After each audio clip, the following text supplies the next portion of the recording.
What's up mga kabyo at kamatik nating tropa dyan. So for today's video, magkakabit tayo ng underseat bag na immortal sa aking Honda Click version 2. So tara, samahan nyo ako.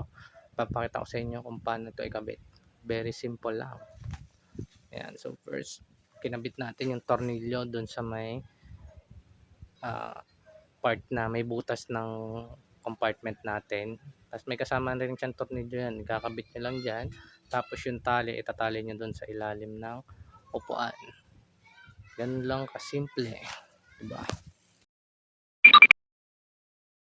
At ilalagay ko na yung mga kailangan kong ilagay dyan. Ilagay ko yung extra battery ko ng GoPro, ORCR, at mga pitaka.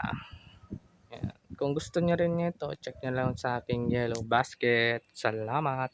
Ride safe always para no worries.